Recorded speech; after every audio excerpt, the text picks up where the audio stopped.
He's my colleague at ESPN. He does a great job for us as a basketball analyst. He's a champion with the Boston Celtics, KG, Ray Allen, Paul Pierce, Rondo, and the crew in 2008. Went to the finals in 2010. Went to the finals again in 2012 when he was playing with OKC with KD, Russell Westbrook, James Harden, and those boys. I'm talking about my man, the big boy himself, the one and only Kendrick Perkins. What's up, man? How you doing? How's everything? What What's up, SA man? Good to see you. Man, I'm in a bad mood. I don't I like to know be wrong. I know you're in a bad mood because you don't like to be wrong, but damn it, you gonna have to stay in a bad mood because I'm with you though. I'm with you though. We didn't see this coming, Big Perk. Why is it? Listen, we just gonna have a conversation. Why are the Minnesota Timberwolves down 3-0 in this series right now, in your estimation? One, number one, Jason Kidd is coaching his ass off. Right now, one could argue that he has been the best coach in the postseason. Okay, that's number one.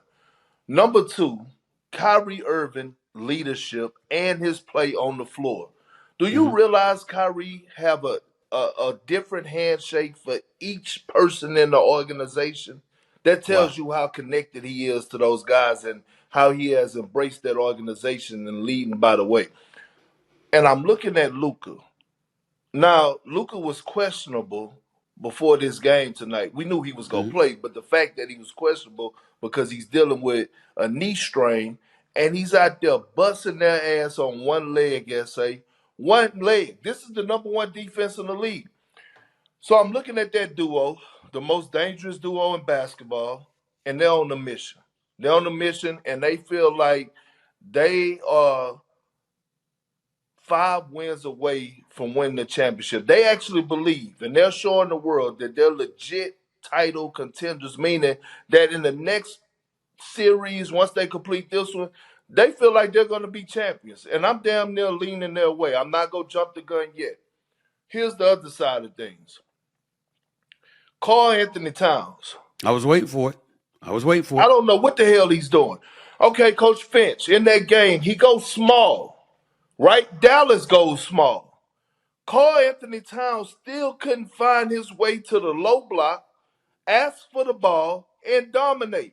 SA, do you remember when I was telling you about the story when we played the Cleveland Cavaliers and we told Kevin Garnett, we coming through you because Antoine Jameson is guarding you and you're Right. going to shoot 20 to Doc 25 Rivers, you times said at the Doc hole? Rivers you said Doc Rivers rolled up on him in the hallway and told him Yes, in front of everybody, even as y'all yes. were walking into the locker room, we coming through you. I mean, listen, to be real with you, he more nervous than a murderer in a Catholic church going to the confession. Oh, Lord. You and I'm your just saying that's analogies. how nervous he is right now. This moment is too big for him. That's number one. This moment is too big for him. The lights are bright right now, SA. It's all eyes on you, right? You were the former number one pick. You Right. one of the most elite, talented bigs in the game, and you can't find your way against guys like PJ Washington.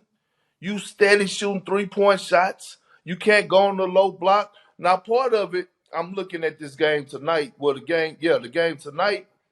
Why wasn't Nas reading the game, SA? That's what I'm wondering. Right, stop right there. Stop right there. Listen, I like slow mo a little bit. Some half the time I look at him and I'm like, damn, he in the league. Another time I look at him, I say he's effective. And obviously, he spent some time on Luca. Luca had 33 and 7. We get all of that, but in the same breath, he's a decent sized body that can help defend against Luca and stuff like that. Plus, he can make a shot here and there, even though it's ugly and it's slow. Bottom line is the brother knows how to play. He's effective, and his stats don't look bad in this series. But there's no way in hell that Nas Reed shouldn't be on the court more. I'd consider starting him at this point. I don't know what else to try. I got to try something, but I got to have this brother on the floor. I need all the help that I can get. Minnesota and Anthony Edwards, I'm sorry. This brother showed up in the third quarter. He really got it going, but he looked a little bit gassed, could have used some help, and had really nobody to turn to. And I'm looking at the coaching staff, and I'm like, what are they doing? I don't know. I haven't seen Minnesota make an adjustment yet this series, Perk. Not one time. Not one time. And I got into it the other day and with our guy Zach Lowe. And look, I love Zach Lowe. He do a Yeah, phenomenal job for our yeah. network. He does his research. He's He's a big time. student of the game. But we had an argument about plus minus, and he came to me telling me about, oh, when Rudy on the floor, look at his plus minus. I mean, he's the best on and I'm sitting up here saying, man, plus minus is the most overrated stat in the NBA. Rudy behind should have been on the bench. Nas Reed should have stayed in the game. Here's why you leave Nas Reed in the game and you go small with Karl Anthony Towns at the 5. Because you give Anthony Edwards spacing, man.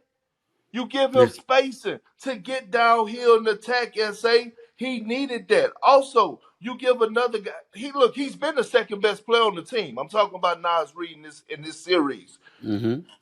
Anthony Edwards trust him.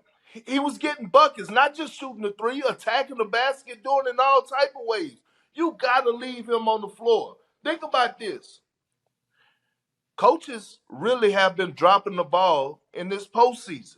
All right, give me Rick names. Carlisle, Don't just give me a few names. Give me who's dropping the ball. Rick Carlisle blew game 1 and game 3 last night.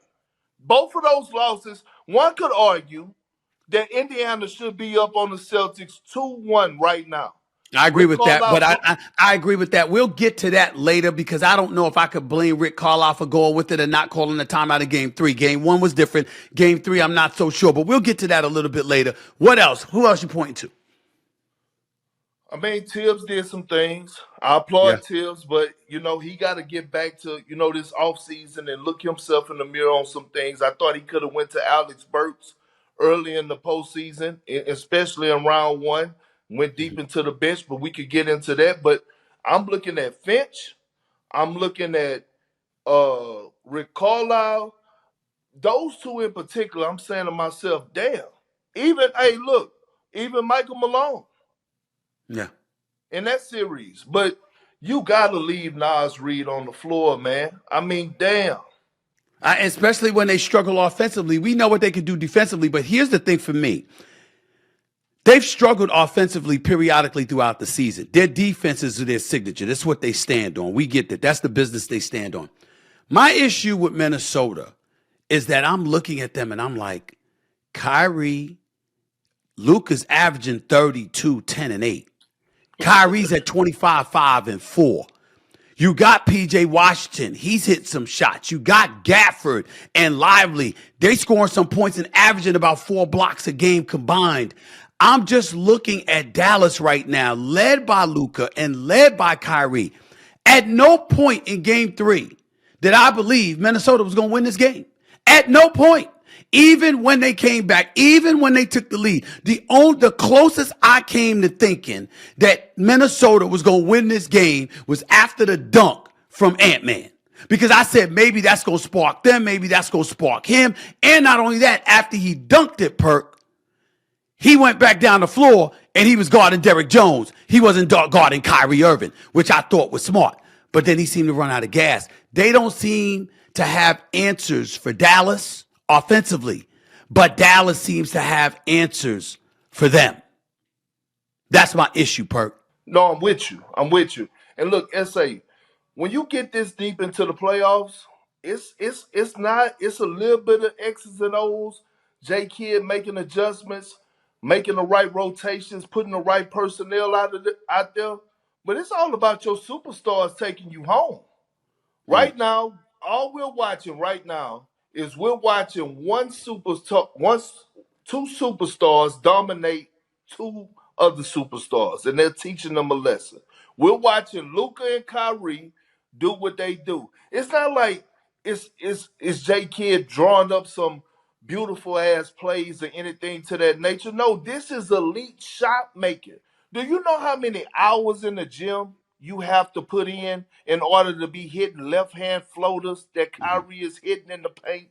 Like, it's nothing that you could do. Those step-back threes by Luka, what can you do with that? Those are contested shots, SA. It's nothing that you could do.